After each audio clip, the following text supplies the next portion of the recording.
start. Oh, there we go with recording. Let me start. We have two speakers, or two panelists, or two guests, I maybe call them instead. And one is Dr. Éilish Burke. She is a senior clinical psychologist who is currently working in the Galway Simon Community. And before taking this role, she worked in the UK, including for the homeless mental health team in Greater Manchester Mental Health NHS Foundation Trust. I'm hoping she's not a Man United supporter. I'll have no time for her whatsoever. Her clinical research interests are in trauma and psychological reform practice, inclusion health, complex trauma, reducing mental health stigma, and peer support. Welcome, Éilish. And we also have Dr. Eileen Corroon Sweeney. I hope I pronounced that second name correctly. Very unusual. Eileen is a general adult and old age psychiatrist and the clinical lead for the inclusion mental health team in Dublin South City. She's also a clinical lecturer in Trinity College Dublin and is interested in the contributions of early life trauma to mental illness and social exclusion. So, Jadra has her hand up there. Sorry about this. I'm gonna lower it now. Okay, thank you. So let's start. And I'm going to ask a very, very bizarre question for me in some ways. The word mental health is in the title. It's almost a self-explanatory term. You got the notion that I think most people maybe have an idea of that.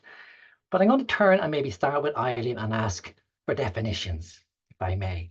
So how would you describe, or how would you use, what terms would you use to describe mental health? Yeah, I was saying, I was hoping you weren't going to ask me this question. It's something you deal with every day, and it's so hard to put language on it sometimes. But I think from my point of view, I suppose what we're looking at is people having a sense of well-being in relation to their emotional health, their psychological health, and their social health, to a degree that they can sort of function in the world to the level that they want to. So they can handle a bit of everyday sort of life stress. They can relate okay to other people and society around them, and they can contribute in a way that's meaningful to them, whether it's to family or their community or their workplace or whatever it is. And I think when we start to see then changes in people's thinking or the way they feel or the way they behave that affect that function, so that they're finding it harder to manage day-to-day stresses, finding it hard to be around or connect with other people, finding it hard to do the activities that are meaningful to them, then you're sort of coming into the realm, I guess, of mental illness. Okay. So that's the way I carry it in my head. I hope that makes sense to everyone. It does indeed. Some people kind of argue in some ways that the absence of how would you say, the absence of within mental illness, you know, the absence of illness equals health. Yeah. Is it a bit more than that, you think? I mean, it's a tricky thing, because I would say that in all these realms of health, there's no such thing as an on or off switch. Everything is sort of on a spectrum.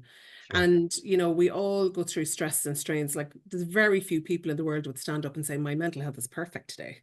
You know, there's absolutely nothing wrong. I don't think anyone really exists in that who's out in the world. Unless you're on holiday, Eileen. Yeah, even on holiday. It takes me about a week to get to that level, even if I'm on a holiday. But I do think it's a spectrum. And I think, you know, when you cross a line beyond which you're finding you don't have the resources in yourself to kind of do the repairs, do the self-care that will bring you back to your best, then for me, that's probably where you cross the line into illness, where you're maybe having to look outside yourself and get a little bit more support to manage it. But yeah, it's definitely a spectrum. Fair enough. I don't know, Éilish, would you add anything to that, or are you happy with Eileen's definition? Yeah. I was thinking about, didn't Freud say, you know, it's the ability to kind of love and to be productive in the world, and maybe there was a third one which I can't recall, but actually, you know, I'm not a Freudian by any means, but I think there's some nuggets in there. Yeah, that's nice. Okay. Well, having addressed mental health, maybe we move to the other word in our title talk tonight, which is homelessness. Again, it seems to be a self-explanatory term, but I want to still bring it to you, Éilish, and say, could you offer us a definition of homelessness from your perspective? Yeah, I think I've got an easier one than Eileen, but nonetheless, it is still complex within itself, because I suppose when we think of homelessness, often we have the the immediate image is of somebody rough sleeping, maybe somebody who's asking for money on the street, sitting down on a path, you know, and actually that is a very legitimate, I suppose, image to have when we think of homelessness, because that does exist and it is real. And certainly generally those individuals often are people who've been in homelessness for a long time. There can be chronic, you know, difficulties of being on the streets, maybe in emergency accommodation in the prison system, and bouncing between those three kind of states. But then there's other forms of homelessness, I suppose, which, you know, are becoming maybe more prevalent. I work for Galway Simon Community, as you said, and we have lots of different services within our organisation. So we would have services which are involved in homelessness prevention, and tenancy sustainment. We actually own properties where people would be living in them, but I suppose would still be accessing homeless services. And I work with one particular scheme or program called the Housing First program, and that is about, I suppose, people with those long-term history of homelessness, preventing that kind of lapse back into street homelessness or being in emergency accommodation.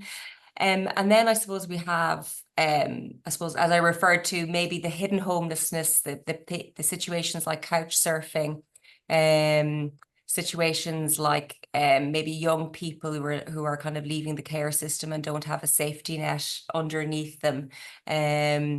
So yeah, there's different forms of homelessness. But I suppose to say that there is a legal definition of homelessness as well, which is defined in the Housing Act, and it's actually your local authority that defines you as homeless in terms of being able to access homeless services which they fund.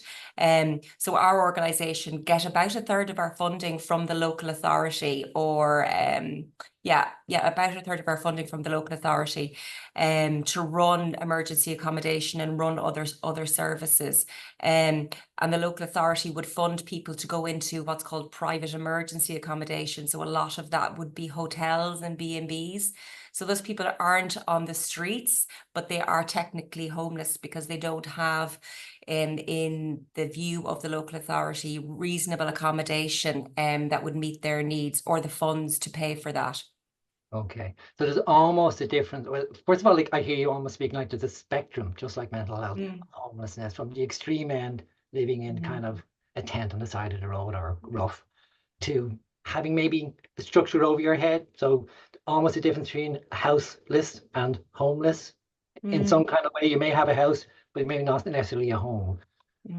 Potentially people are living at, I mean, I think we realize in many ways with our current housing crisis that a lot of young people are living extensively now at home till quite older years, and they may also potentially fall under that bracket of like home. Most of those people wouldn't present to the local authority to declare No, themselves homeless, and probably would be deemed to have a reasonable place to live, wouldn't meet the criteria. But certainly the structural factors, the housing crisis, the massive increase in rental rates, you know, private rented rates have doubled between 2013 and 2023. So it's twice as expensive to rent a property between those two periods. So those structural factors are massive in homelessness, in increasing the rates of homelessness. Can I turn to you, Eileen, now, and maybe you could speak a little bit about what you understand as the causes of homelessness? I can't imagine there are too many people who choose to live on the street or choose to live with a roof over their heads. And there's a real strong sense that there's been a rise in the number of homelessness over the last while. Your sense of what might be lying behind that. I mean, it's interesting because I suppose I have to apologise for being Dublin-centric, but that's sort of where I'm based. So it's probably where I understand the situation a little bit better. But when we were planning, we were sort of a new service and we were trying to plan this service. We started around 2016 2017, and we were looking back at the recommended resources, you know, for mental health services in homelessness. And when the first, I suppose, recommendations came out, I think the numbers at that stage were maybe around 1,000, 1,200 people homeless in Dublin. And based on what was recommended for that group, we still haven't reached, you know, the services that are supposed to be available for that number of people.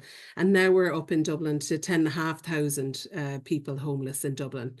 So, you know, under that umbrella, you've got families and you've got single adults, and the reasons and the drivers of homelessness seem to be different between those two groups. I don't know if you'd find the same in Galway, Éilish.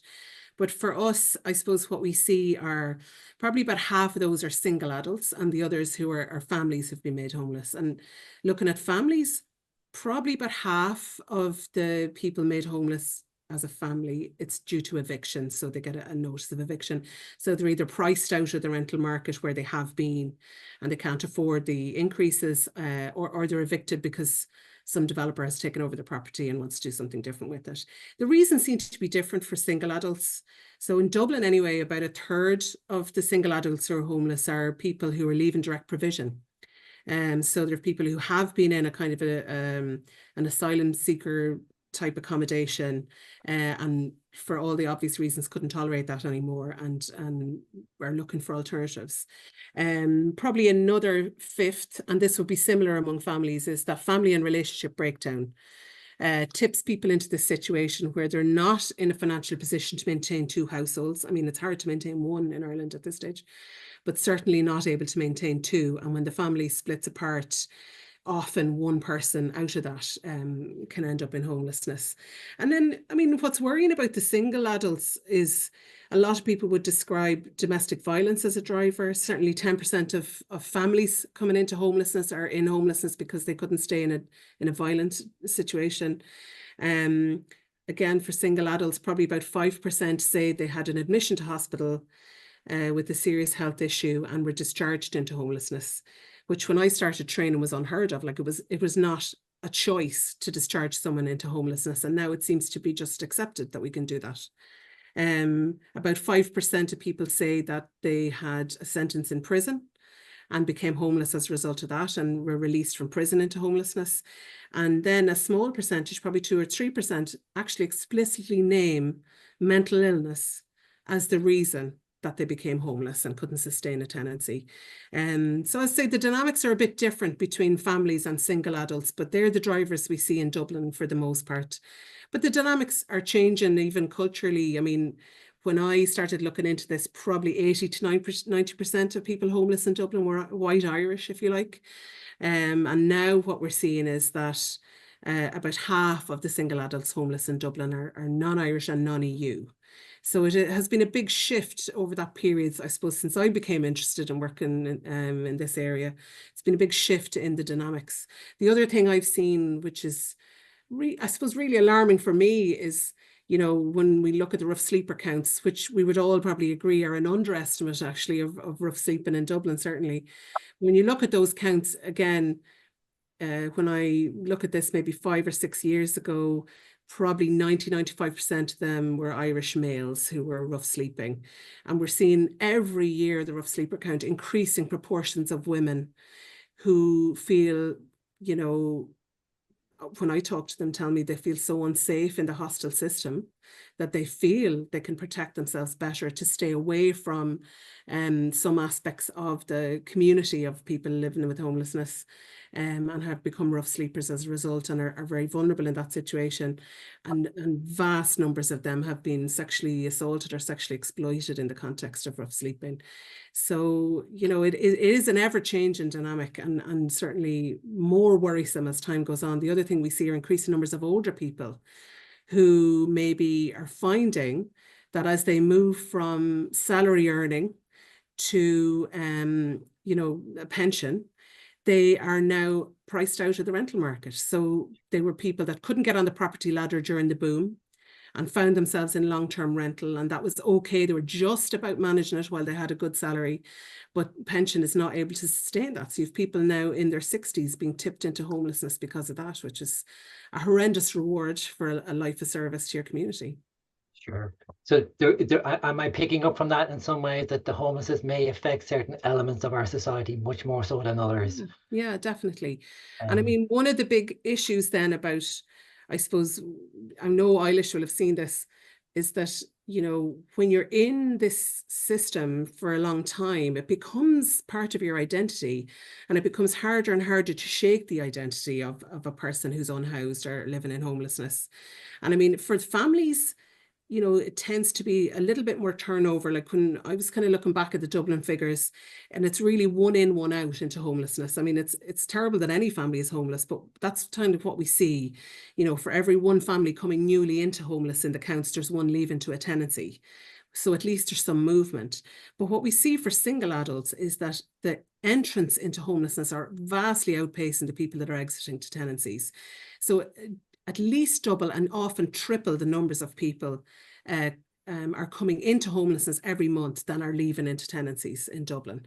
So what you're getting then is this group of people who are chronically homeless and, you know, develop all the, I suppose, complications of being homeless. Like people think, you know, you have to have this, you know, really complex difficulties to get into homelessness.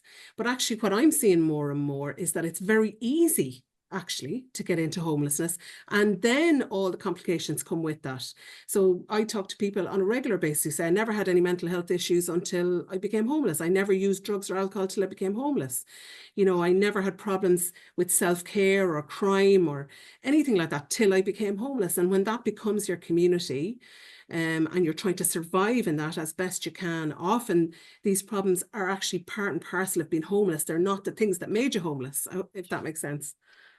So it almost like there's a catch-22 there. Yeah. In some ways, and I'll come back to that in a moment, because I'm also kind of hearing in some ways that there are a lot of people just maybe a few paychecks away from the potential Absolutely. of.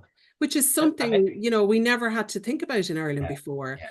But I mean, there's a lot of us just limping from paycheck to paycheck. And if something happened that we became ill or developed a disability or something like that, you know, where would we end up? As you said, 2 paychecks away from this situation. It's a terrible insecurity to have if you're a parent of a family or, you know, trying to look after dependents. And one of the other groups, you know, I suppose that often come onto my radar are young people with either physical, psychological or intellectual disabilities who are being cared for informally by aging parents with no plan for how they might be supported or housed if one of those parents becomes ill or dies.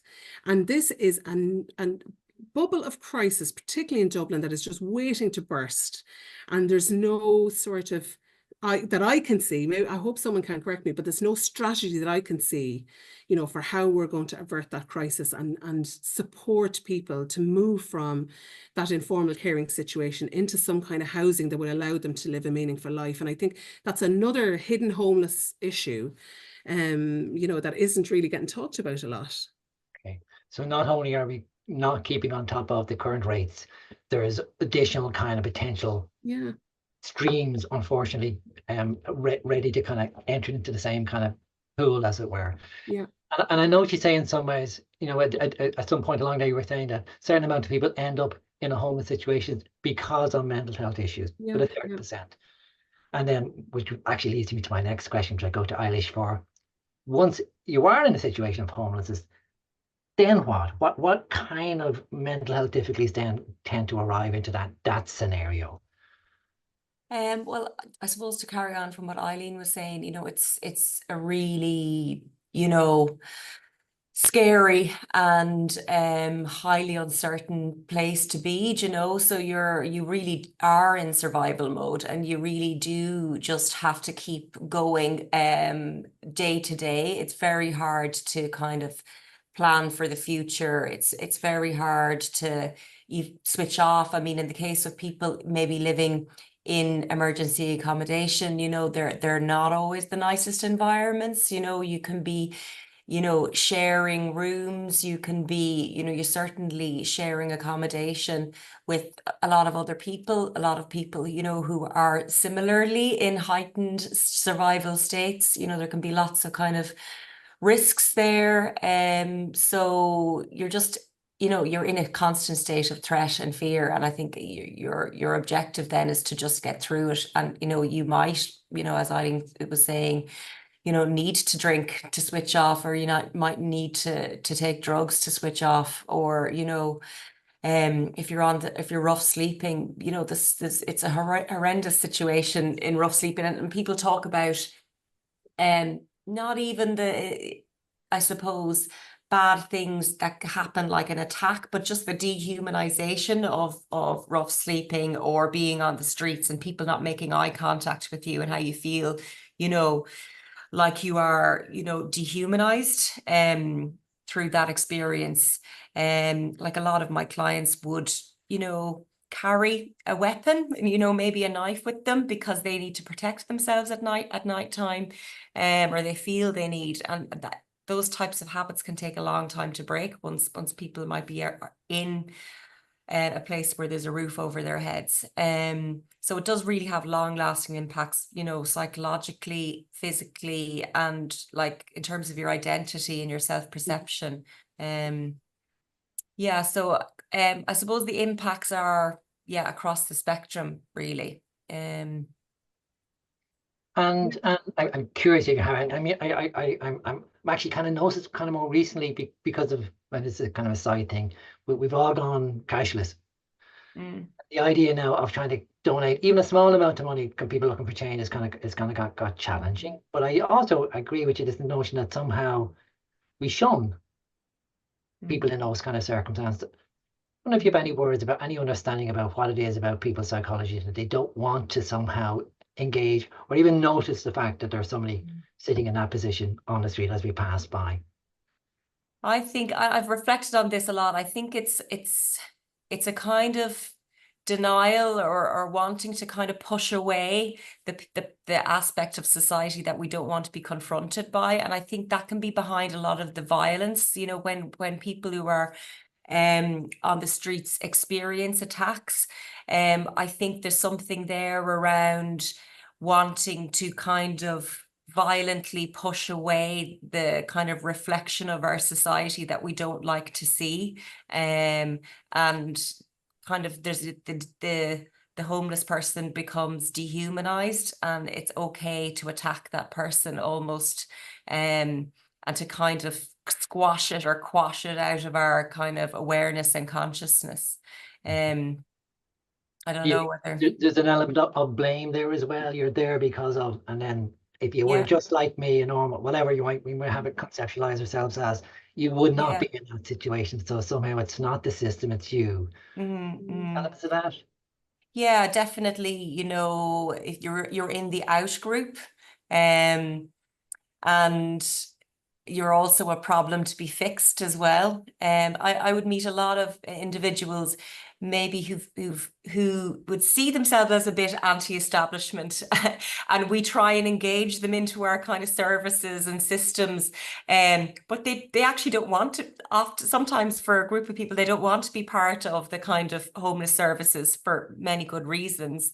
They might not want to come into, you know, the benefit system and, you know, become another number in the system. And I think, you know, there might be a variety of reasons for that, but it's often our services don't like that. We like to be seen as the kind of people who are going to solve this problem, and maybe there's a bit of a rescuing tendency there as well. Okay. And is it different? I mean, again, I'm trying to imagine what it would be like being homeless, A, to get myself out of that situation, maybe to kind of brush up to get a job, or B, even to access services that might be available for me and to turn up for those or find a wherewithal to be able to get into those systems, or maybe even a suspicion about those systems and in terms of what I may lose by engaging. Is there difficulty engaging people to avail of the services that you're involved in? I think it's less difficult so long as you're prepared to change your practice. You know, I think if we expect people to come to the standard kind of clinic-based appointments, then yeah, we're going to have difficulty. But if we're willing to go out and meet people where they are at physically and, you know, emotionally, mentally, then we can do it. It's just that our services aren't designed with that in mind. So, you know, the assertive outreach approach is really important in working in this field. So going out to where people are, be it on the streets, be it in hostels, be it in emergency accommodation. We were just mentioning before we started that I worked in a hostel, embedded in a hostel for a couple of years as part of a psychologist in hostels project. And even then some people didn't want to speak to me, and that's fine, you know. But I suppose being in the environment, you know, you're kind of, I suppose, trying to reduce that distance and maybe the kind of the fear, and develop trust over time so people can come closer to you if they want to. Yeah. I see you nodding your head there, Eileen, to what Eilish is saying. Yeah, no, I agree with all of that. I'm just so interested in, you know, Eilish's ideas about why we look away. I mean, I was thinking while you were talking, it's hard to underestimate the impact of shame on both sides. I think we, as people, I think it's okay to say we're pretty privileged, as we feel shame at that we are living in a society and sort of colluding with a society that would allow people to be excluded in this way. But also I think there's shame on the other side. I remember listening once to the story of a guy, he'd been massively successful in the US in construction. And then when the crash came, lost everything and came back to Ireland, you know, in the view, I suppose, of himself as a failure, having gone away, be the big man, to have to turn around and come back and ask your family for a bed. He couldn't do it. He couldn't come back and ask his family for a bed. And he arrived in Dublin and walked up and down for a while, thought about it, didn't really want the idea, as you said, about the identity of being homeless and coming into homeless services. And he sat down on O'Connell Street, and he said the first night he paced up and down for about an hour because it was such a psychological decision to say, I'm going to sit. I'm going to bend my knees and sit down on this footpath. And instantly my identity will change from a guy who ran a business to a person who is homeless on the street. So that act of physically sitting on a footpath, which none of us would do really in modern life since we were kids, sit on a footpath, is a huge identity shift for someone to do that. And there's a lot of shame comes in with that. And, you know, I'd say there's a lack of meeting people's eyes on both sides, probably because of shame. But I love what you said about assertive outreach. I 100% agree with that. Getting out to where people are. The experiences that of the people we work with are often of maybe foster care, institutional care, prison, and particularly with psychiatry, of involuntary admission, because one of the issues is people often, because they don't get help early or don't have the supports early, become really, really, really unwell before they first make contact with psychiatric services. So often that means that they've had a crisis admission to hospital. So their experience of us is often very coercive, very punitive, or that's the way they felt it at the time. I remember listening to one woman talk who'd had a horrible early life, you know, which include being confined in small spaces when she was bold, like in a really cruel way, and being sexually assaulted. The first thing that happened when she came into hospital was she was really distressed by the involuntary admission. And it was felt for her safety that she should be in a quiet room. So you can imagine if you were a child who was put into a dark place on your own when you were bold, and your first experience of care in hospital was to be put in a quiet room, what that would feel like. So we have to be so careful to try and repair some of that trust and those relationships. And you know what Eilish said, it is persistence. You know, you have to go out and earn that. You don't deserve that. You know, you have to go out and start putting cash in the bank with that person and just keep turning up, keep turning up, keep turning up until they turn around one day and realize you're not giving up on them. You know, and often some of my first encounters with people are, oh, you're wasting your time with me. You're wasting your time with me now. And this, even to turn that around and have, you know, a kind of a relationship where the person feels like they're not wasting your time, and that you are invested and you are curious about them and their story and how they got to where they are, and that they're not just one of this big homogenous mass of the homeless, that they are a person with a life story that you want to hear and you want to understand so that you can come and meet them where they are. I mean, that's huge, but that takes time. And I should tell you that, you know, it's hours and hours of, you know, putting your feet on the street and going out to where people are to build that. You have to earn that. And rightly so. you know, rightly so, because it's a big trust to tell your life story, which is a very precious thing. Your life story, it's a very precious thing to give to somebody, you know.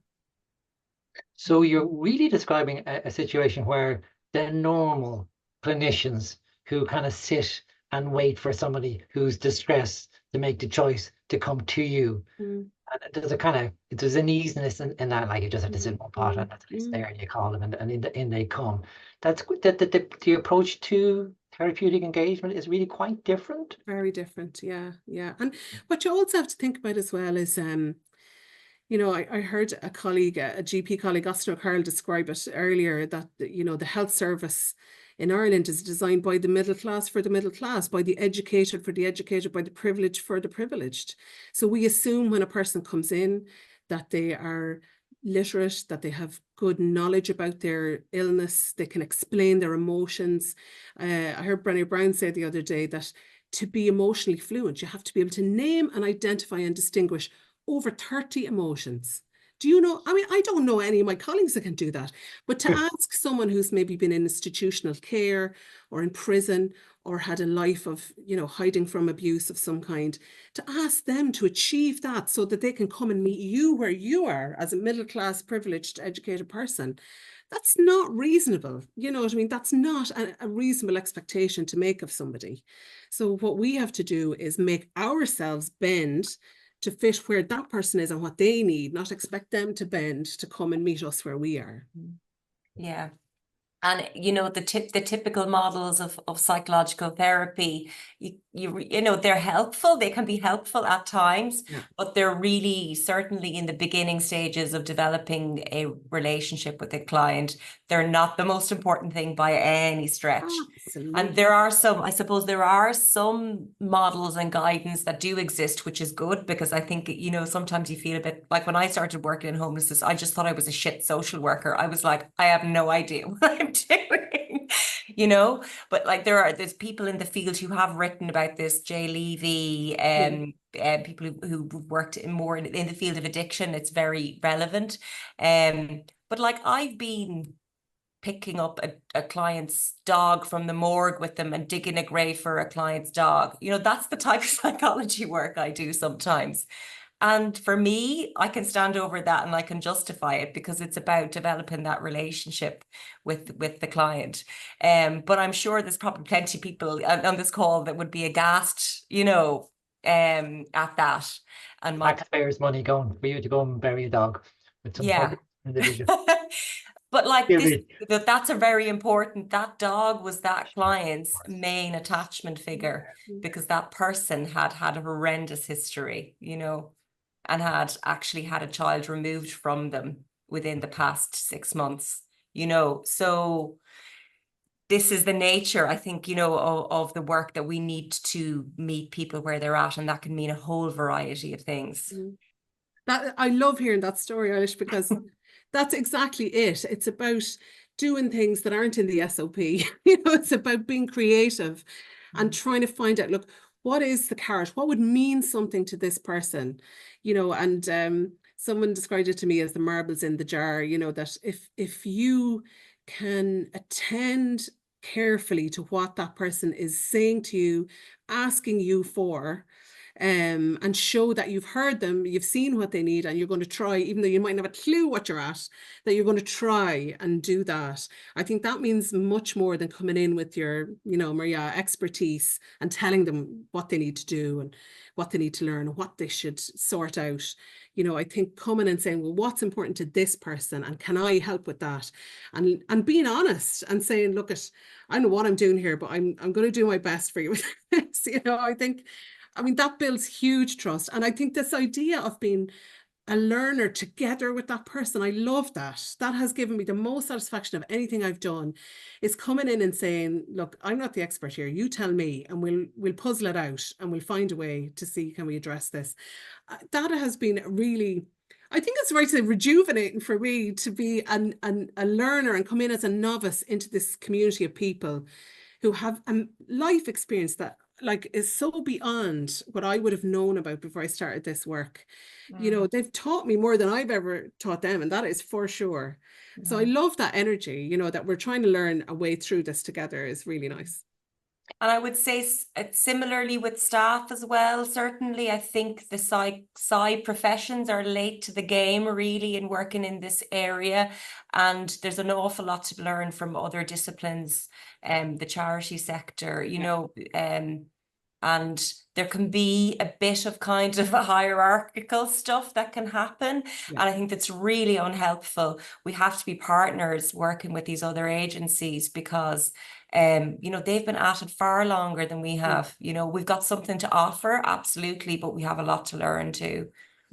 But there's a few things in there. If I was to summarize in some ways, what I'm hearing from both of you is almost like a combination of humility and creativity that you have to kind of to engage in this population. And humility maybe not something that normally comes too easily to our professions. I'll acknowledge that. It's a tragedy in some ways maybe as well that we farm this out in some ways as a society to the charity sector, to look at, and the fact that they're ahead of the race in some ways. So I'm also thinking in some ways. So there's your work and what you do in that outreach kind of affair, and I'm curious, what might your ideas about in terms of to help that kind of process in terms of the reaching out, but there's also that other side of, with so many additional homelessness coming on board, do you have any ideas about the broader picture in terms of how we tackle this in some ways? I mean, otherwise it's almost like you're in the Titanic and with a bucket trying to empty out the water, and as it's sinking around you in some ways. So it's kind of a both sides of an equation in some ways. I don't know if you have any ideas on either of those sides. Well, I don't think the point think where you're you allowed to be political if you want. Yeah, well, I don't think you can be apolitical doing this type of work personally. You know, I don't think we should be apolitical as psychologists anyway. You know, I think we're certainly, my training was very much on the kind of internal factors that are implicated in mental ill health, psychological distress, when actually, you know, the burgeoning evidence base is that it's about, you know, poverty, structural inequality, discrimination, adverse childhood experiences in the community and not just within the family home. We're learning more about that. So I do think we need to, you know, hold our, you know, governments and local authorities to account, you know, and there's an election coming up, you know, we can exercise some power there. Any immediate things you'd like to think the government, they've got 13 billion there from Apple, from all accounts. Well, I mean, if it was to be diverted towards the homelessness, how would you think it should be used? That's a really awkward question. I appreciate it. Well, definitely. Raise salary for you two, maybe for a start. Definitely, you know, the housing crisis is not being addressed, you know, it hasn't been addressed for such a long time, you know, and then there needs to be more effort to address it. Like there's other, you know, places in the world who do address it better than us, in Europe, in Austria, in Finland, and housing, the greater availability of social housing. Yeah, and the stigma around social housing, the idea of coming from a council estate being a stigmatized, you know, marker of your identity or your status, that's been around in Ireland for a long time, but we really need as a society to start shifting that. And I'm slightly hopeful that may be the case with the younger generation, but only if there's investment in social housing. I can't think of any other grand ideas. I don't know, Eileen. No, I come from social housing myself. I know exactly where you're coming from. But it does sound naive to say build houses, but like it's not rocket science. Build flipping houses. And, you know, it's interesting to me what you said about this land ownership piece. I mean, I do feel Ireland as a very young nation, like we're sort of a child of abuse. We're a child of colonialism. And for a nation of people who lost their land and lost their, you know, right to their own front door for so long, I think this is our inheritance from that, is that it has become a huge aspiration and a goal to own your own property. And if you can't, you know, it's by virtue of your own, you know, laziness / you know, inability or lack of grit or whatever the hell it is. But I do think it is an, you know, an inheritance of that terrible time that our country went through. But we do need to grow out of that. You know what I mean? It's time now to say, actually, we can't cry colonialism forever. We have to look after our citizens and the people who come here, you know, looking for support from us. There is capacity and money to do it. And why are we not doing it? I don't understand it. I mean, we looked, when we were trying to design our service, we looked at what kind of things made it easier for people to come and work and engage on their mental health, you know, when they were in homelessness. And across the board, no matter what group of homeless people you asked, no matter what group of charitable sector workers that you asked, the single thing that made the most difference was a tenancy, a stable tenancy. I remember working with a girl who became homeless in her teens. She was absolutely, like, when she stuck with me, she's one of those beautiful people I've ever worked with. But she used to come to me for regular sessions with everything she owned in a small Dunstores plastic bag, because that was the one night only time in Ireland where you were put out of your hostel at 10 a.m. and you didn't know whether you were going to be staying that night. And we'd be trying to talk about real deep emotional issues from her life. And she'd be watching her phone for the text to know where she was going to go after the session. How the hell is anyone supposed to concentrate on anything therapeutic if they don't know where they're putting their head down that night? So stable tenancy, stable tenancy, stable tenancy. You know, that is fundamental to anything we want to do to move this situation forward. 100%. So it's almost like that, almost basic on the hierarchy, you know, famous Maslow's, the very bottom. You can't have that. You can't expect anything beyond that. Yeah. To address. No, I'm with that entirely. Okay. I think you can still do something meaningful, though. I think that Maslow's hierarchy can be almost misused in a punitive way against people too. And I suppose I would like people who are working as psychologists, you know, sometimes people are under community mental health teams, but maybe are never put forward for psychological therapy or to see a psychologist within those teams because they might be homeless. And I think you can still do something meaningful in terms of the relationship aspect. You know, perhaps maybe people aren't going to, you know, be able to kind of make changes, but, you know, I suppose changes, behavioral changes, but I think you can still work on the relationship. Like, I suppose I was quite tentative in this job. One of the areas that I was like, oh, I'd like to try out a group, but I don't know if people will come to a group and what will it be like. And like, I had like 27 people turn up to this group I ran. I was like, oh my God, this is far too many people. But like this assumptions that we might make that people aren't going to be able to engage in kind of something meaningful from a kind of, you know, mental health or psychological perspective. But I think people can. I think we need to maybe not have loads of expectations and appropriately adapt it. But I wouldn't like, I think I've heard Maslow's hierarchy being described more like a blob, you know. It's not necessarily this nice pyramid, it's more of a blob. I think people can shift between different things. I'm glad you said this, because I probably sounded a bit nihilistic there, and I do agree with you. I think it's very important not to have, you know, this just blanket low expectations of what can be achieved. I think you're 100% right to say that. We had, the same as yourself, we ran a group recently that we thought, God, will anyone turn up? And actually, I've had higher attendance at that group than any groups I ran when we were in a mainstream team. And that was partly due to the people who run the group. We've a lovely team, but I have to say what we did was design the group to make it work for the people, rather than say, oh, that person isn't ready for a group. We made the group to fit the people rather than pick the people to fit the group. And you're 100% right to say that, Eilish.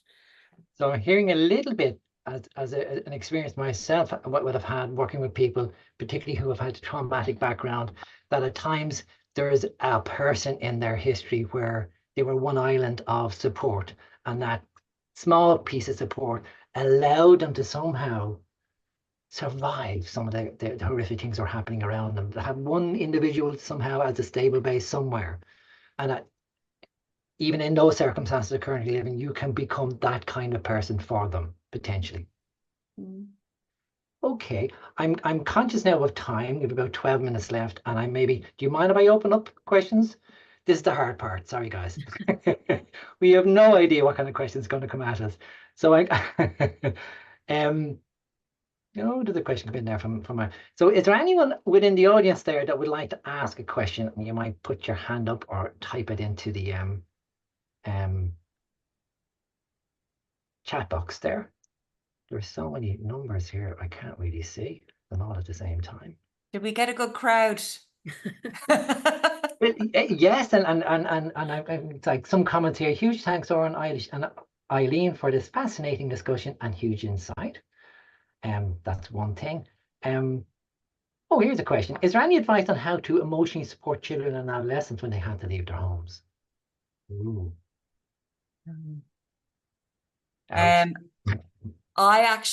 Our organization doesn't work with under 18s.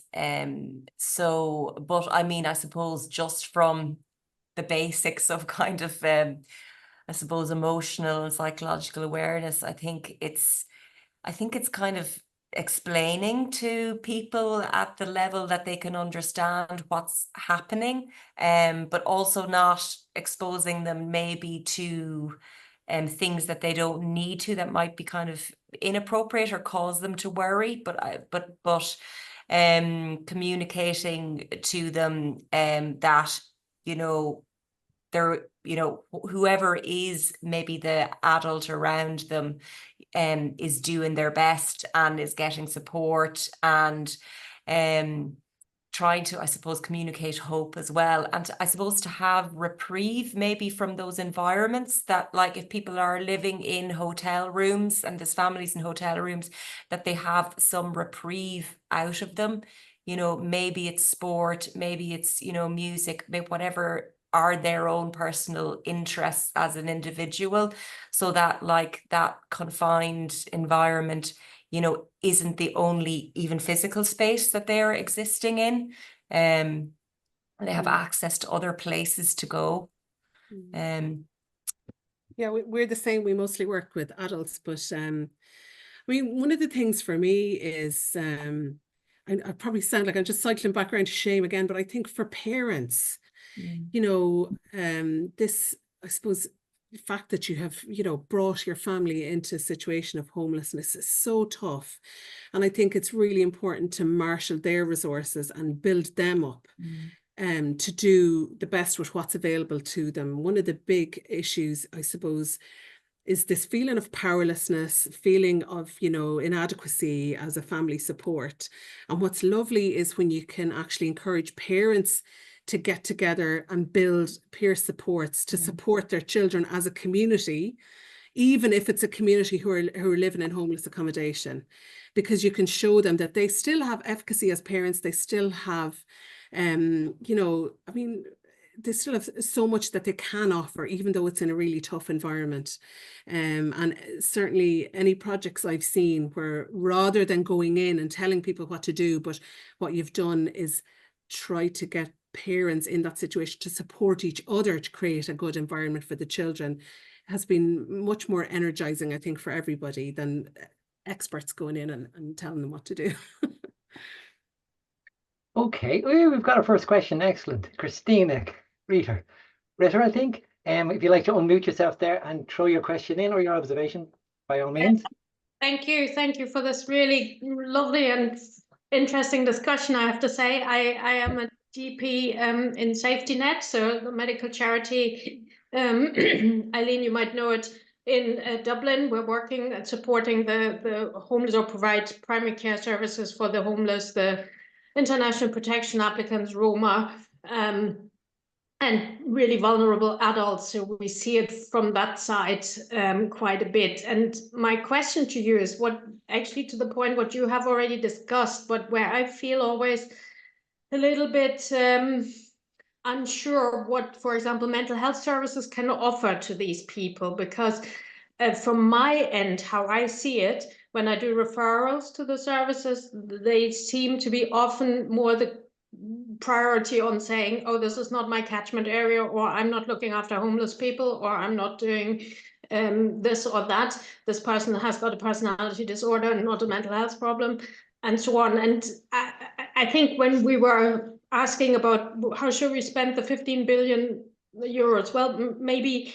we really all need to start ourselves with how we are present with these people and how we meet them. And Eileen, I completely agree with you. So I would like to ask you, as from the mental health side, was I appreciate we are all pushed for time and pressured and so on, but how can we work together more productively to build these links and these ties for the patients, and that maybe the approach would be more that mental health services could say, yes, we see that person and we'll assess them, and then we make a plan and say, that's not for us, or maybe signpost even to another support service you're aware of. I think that would be hugely helpful to improve outcomes.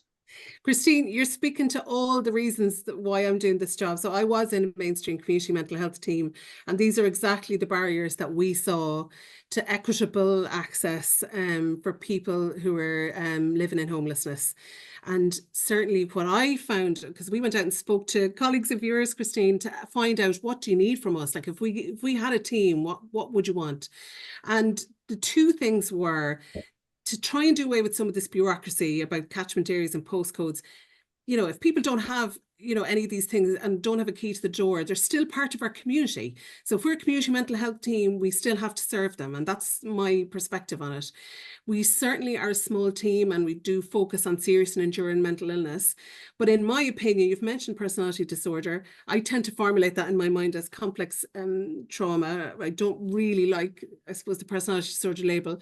But if you have any condition that takes 20 years off your life on average, that is a serious illness. I don't give a flip what you call it. So for me, that is serious and enduring mental illness, and I will see that person. The other thing, I suppose, is, you know, mental health conditions that are at a slightly lower level of seriousness would still get into a mainstream community mental health team, but GPs who work with people who are homeless are still having to carry that because they can't get into our team, because we just have to take the tip of the pyramid of seriousness at the moment, because that's the resource we have. So we've put together, and I must talk to you afterwards, we put together a community liaison support for GPs and nurses who work with people living in homelessness, so that we have a phone that you can ring and say, look, I have this guy. You know, even if the person doesn't consent to just have their case discussed, you can anonymously say, look, I have this guy, this is what's going on, what would you do? These are the medications he's on. Can you advise how I might improve that? Can you tell me where we might access counselling or support for this guy? And we will do that. And if you're sitting going, I don't know what's going on with him, we will come out and see him with you and help you make an assessment and put together an initial plan. So even if we can't take him into our service fully, we will at least give you a steer of where to start, and then we can keep in touch with you about how they're getting on. So we're trying to address some of those barriers, but we're just at the very early stages. But Christine, I hear everything you say, and I agree with everything you say. Well, thank you so much, Eileen. That sounds fantastic. And like, that is actually a very helpful bridge for us, because we often, I do feel I'm holding the baby, and do you know what I've resorted to is to make myself knowledgeable about basics, you know, of psychological therapy and stuff, because I know these people don't get anything. So I say to them, look, I'm not a psychiatrist, I'm not a psychologist, but in the absence of any services, I might as well do something with you rather than sending you off as well. And it kind of works, but obviously we haven't got the setup to do it on a regular basis. So yes, I definitely will touch base with you. Thank you. Great. And I would say as well, Christine, you know, those clients shouldn't be excluded from things like the National Counselling Service. You know, there are others, you know, it might be difficult for them to engage in those traditional services, but I don't think we should completely forget about them out of hand. And if there's anybody here working in those services, we should make an effort to try and include people, you know, who, you know, maybe trying other creative avenues like telephone sessions, you know, with people, because most people will have telephones, even if they don't have an address. Yeah. And certainly I've had some clients who've had great experiences with the National Counselling Service. So yeah, 100%, try everything. Yeah. Can I stop you, because there's a ton of questions come in since, believe it or not. And just maybe one or two, and maybe they might be a bit shorter. I remember earlier you were saying in some ways that your training really didn't prepare you for the kind of work you're doing in some ways, and you've had to reinvent yourself.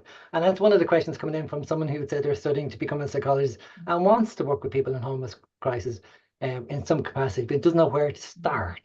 Oh, I mean, will say. Oh, yeah. I thought you'd like to get that one out. I'm not sure where you are in your training, but I have been told by people who work across the country. So I'm part of a network. There's about 10 of us now, clinical psychologists working in different homeless services. But we would really like, especially people on the doctorate program for clinical and counselling psychology, if you're thinking about a specialist placement, we would love to have you in our service. I mean, I think that for other maybe psychotherapy trainees, I've been approached by people doing that type of training, but they often need hours. They need kind of therapy hours with people, which we often can't offer. What we offer is more systemic work, assertive outreach work. So we can't kind of offer therapy hours, but what we can offer is a very rich placement experience. So if you are interested in doing a specialist placement with anybody in clinical psychology or counselling psychology in homelessness, you can send me an email, eilish.burke@galwaysimon.ie, and I will pass you on to the appropriate person in your area. Oh, you were ready for that one, weren't you? I was told, I consulted the group, what would they like me to say? And I was told, mention trainees. Maybe I'll take one more before we finish. And I think ORAH, you have anything you wanted to ask a question? I don't know if you know how to unmute yourself there. Oh, there you go. Yes, thank you so much. Yeah, the first thing is thank you so much. But with the shunning piece, would you say that there's also a part of, it touches the homeless wound in each of us?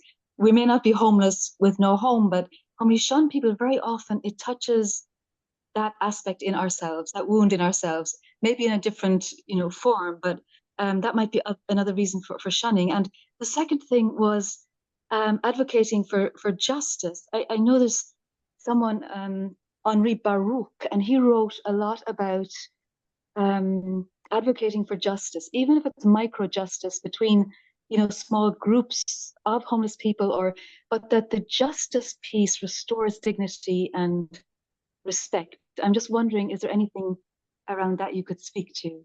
I'm trained in clinical counselling, and I worked abroad many years and just came home to Ireland. So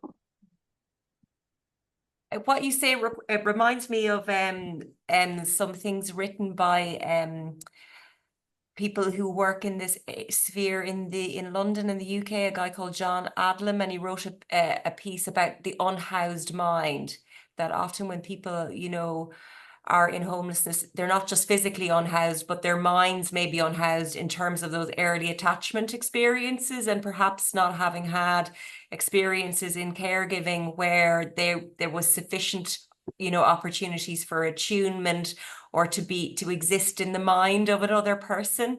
And that affects, I suppose, it speaks to kind of the area of mentalization and kind of being able to theory of mind, to feel like you can have epistemic trust and believe in other people's good or even neutral intentions for you. So yeah, that just came up in terms of what you were saying about maybe that wound, that primal wound. Yeah, and there's I don't know if you've ever heard of somebody called Vicky Reynolds, but she's a great person to talk about justice, and she would kind of interesting frame things such as the concept of, burnout, people who work in kind of like mental health services, where there's so much demand and not enough resources. And that's including the likes of homelessness services. We're all told that we're close to burnout, but she would rephrase that and say it's actually moral pain. It's or ethical injury, that we are actually, injured by the heartbreak that is before us, and that we can do, only so much to influence.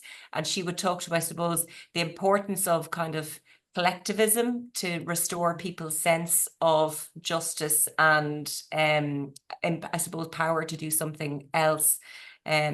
Yeah, those are, I suppose, are just things that come to my head. I don't have any answers about, but I think collectivism is really important. And the mini disruptions are great as well. I mean, I often say to trainees, you know, I'm not, although I secretly am trying to make them all into activists, but I'm not really overtly trying to make them all activists. But every little disruption is important. Every time you put a dent in the bureaucracy or the system that denies access to someone in an equitable manner to care, every time you listen to a person who's socially excluded at 4 o'clock in the morning ED with your whole heart and respect their story and treat them as an individual, you're disrupting that system. Every time you do that, you're putting a little dent in that. And I think, you know, you can pay that forward. That person will bring that out with them into their community. So all those little disruptions are important for advocacy too. Okay. I'm conscious of Thank time. you, thank you. And I hate the idea of having to, or of to close this down, but I must, because our time is up in some ways. Just for the people who joined, we'll probably send you out a form to seek feedback about your experience of tonight, and maybe there's a few questions just to kind of help inform us, create these kind of talks and kind of ideas of how we might manage them better. So I will say that, just to let you also know that our next event is on in Athlone in the 13th of November. I think it's in person. And that's the psychology of conflict and war, which is probably very prevalent for our current circumstances at the moment. Can I thank Éilish Burke and Eileen Sweeney for your insight and particularly for your passion. Goodness me, where you keep that passion up in the face of all of this moral injury, I don't know, but it's much appreciated. So thanks for coming along and thanks for sharing your experiences with us. Okay. Thank you. I say yes. Thanks again, and thanks everyone for coming, and I hope you all had an interesting hour. Thank you. Thank you. Bye. Bye. Thanks, Odhrán, for hosting. Thanks. Lots of thanks coming in here.